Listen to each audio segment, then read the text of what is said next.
नमस्कार।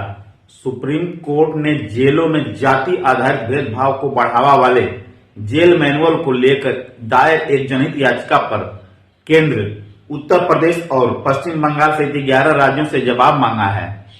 एनडीटीवी के अनुसार महाराष्ट्र के कल्याण की सुकन्या शांता द्वारा दायर जनहित याचिका में कहा गया था कि कई राज्यों के जेल मैनुअलों में जाति आधारित भेदभाव को बढ़ावा देते हैं, जहां जेलों के अंदर काम के आवंटन में भेदभाव किया जाता है और जाति उन स्थानों का निर्धारण करती है जहां कैदियों को रखा जाता है।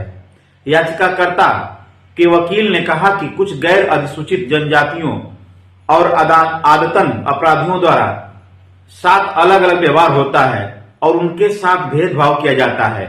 जेसीआई डीवाई चंद्रचूड़, जस्टिस जेबी पारीदीवाल और जस्टिस मनोज मिश्रा की पीठ ने केंद्रीय गृह मंत्रालय और अन्य को नोटिस जारी करते हुए पीठ ने सॉलिसिटर जनरल तुषार मेहता से कहा कि वह उठाए गए मुद्दों से निपटने में अदालत की सहायता करें।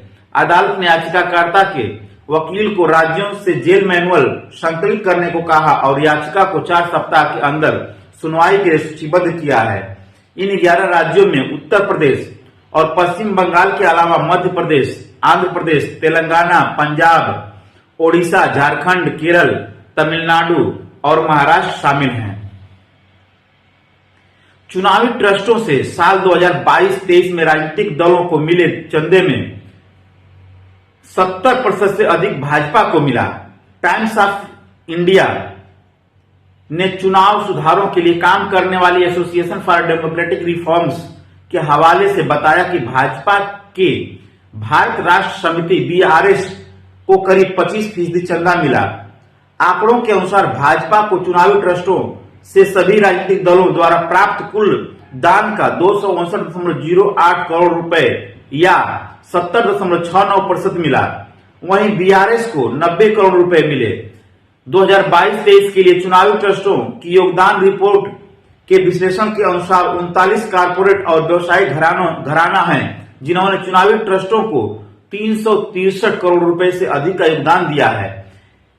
एडीआर ने कहा कि 3 अन्य राजनीतिक दलों वाईवीआरएस, कांग्रेस, आम आदमी पार्टी और कांग्रेस को सामूहिक रूप से कुल 17.40 करोड़ रुपए मिले। सुप्रीम कोर्ट ने यह कहते हुए कहा कि अडानी हिंडनबर्ग जांच एसआईटी को सौंपने का आधार नहीं है। सेबी को इसकी जांच पूरी करने के लिए 3 महीने का समय दिया है।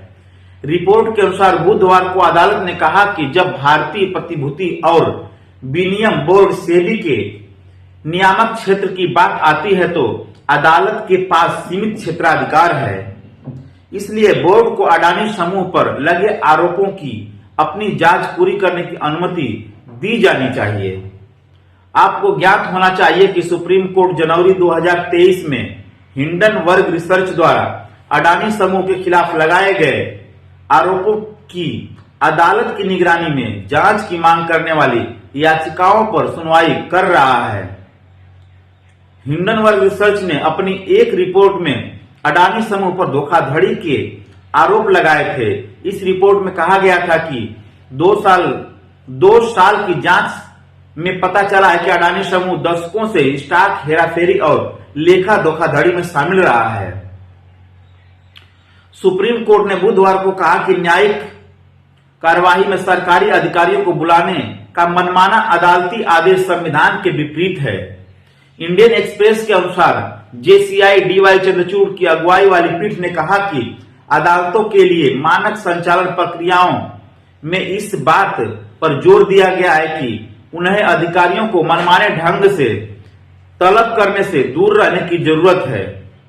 जेसीआई ने कहा कि अदालतें किसी अधिकारी को सिर्फ इसलिए नहीं बुला सकती क्योंकि उसका नजरिया अदालतों से अलग है। उन्होंने ये भी कहा कि कोर्ट को अदालती कार्रवाई के दौरान अधिकारियों को अपमानित करने वाली टिप्पणी करने से बचना चाहिए। शीर्ष अदालत ने इलाहाबाद हाईकोर्ट के उस आदेश को भी रद्द कर दिया जिसके चलते उत्तर प्रदेश वित्त विभाग के 2 सचिवों को हिरासत में लिया गया था। इससे पहले पीठ ने कहा था कि वह सरकारी अधिकारियों को तलब करते समय देश भर की अदालतों द्वारा अपनाए जाने वाले व्यापक दिशा निर्देश तय करेगी। एक अध्ययन में सामने आया है कि साल 2019 में भारत में कैंसर से 9.3 लाख मौतें हुई हैं, जो उस साल के लिए एशिया का दूसरा सर्वाधिक आंकड़ा है। टाइम्स ऑफ इंडिया ने the Lawrence regional health south Asia journal में प्रकाशित नए अध्ययन के हवाले से बताया है कि भारत ने 2019 में लगभग 12 लाख नए कैंसर के मामलों और 9.3 लाख मौतें दर्ज की, जो उस वर्ष एशिया में बीमारी का दूसरा सर्वाधिक आंकड़ा था। शोधकर्ताओं ने पाया कि साल 2019 में भारत, चीन और जापान के साथ नए मामलों और मौतों की संख्या के मामले में एशिया में 3 अग्रणी देश हैं, जहां उनका कहना है कि 94 लाख नए मामले और 56 लाख मौतों के साथ कैंसर एक बड़ा सार्वजनिक स्वास्थ्य खतरा बन गया है। शोधकर्ताओं ने पाया कि एशिया में प्रमुख कैंसर श्वास नली, ब्रोंकस और फेफड़े का था, जिसके चलते अनुमानित 13 लाख मामले और 12 लाख मौतें हुई हैं। यह पुरुषों में सर्वाधिक यानी सबसे अधिक और महिलाओं में तीसरे सबसे अधिक पाया जाने वाला प्रकार का है। इसके अलावा सर्वाइकल कैंसर विशेष रूप से महिलाओं में कई एशियाई देशों में दूसरे या शीर्ष 5 कैंसर में से एक है। टीएमसी सांसद महुआ मोइत्रा की उनके लोकसभा से निष्कासन के खिलाफ याचिका पर सुप्रीम कोर्ट ने लोकसभा के महासचिव को नोटिस जारी किया है। लाइव लॉ के मुताबिक जस्टिस संजीव खन्ना और दीपांकर दत्ता की पीठ ने कहा कि जिन मुद्दों पर अदालत गौर करेगी उनमें से एक यह है कि क्या अदालत के पास लोकसभा के कार्यों की समीक्षा करने का अधिकार क्षेत्र है। सॉलिसिटर जनरल तुषार मेहता ने इस बात का विरोध करते हुए कहा कि सरकार का एक संप्रभु अंग अपने आंतरिक अनुशासन का फैसला कर रहा है, तो अगर कोई न्यायिक समीक्षा भी हो सकती है तो उसका दायरा क्या होगा। अदालत ने कहा कि लोकसभा महासचिव को 3 सप्ताह के भीतर जवाब दाखिल करना होगा। मोइत्रा को प्रत्युत्तर यदि कोई उत्तर हो दाखिल करने के लिए अतिरिक्त 3 सप्ताह का समय मिलेगा। महुआ मोइत्रा की ओर से पेश वरिष्ठ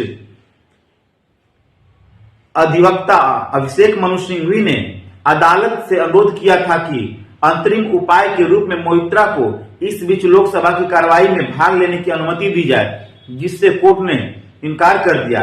मोइत्रा पश्चिम बंगाल की कृष्णानगर लोकसभा सीट से सांसद हैं, जिन्हें बीते 8 दिसंबर को कैश फॉर क्वेरी के आरोप को लेकर अनैतिक आचरण का आरोप लगाए जाने के बाद निष्कासित कर दिया गया था।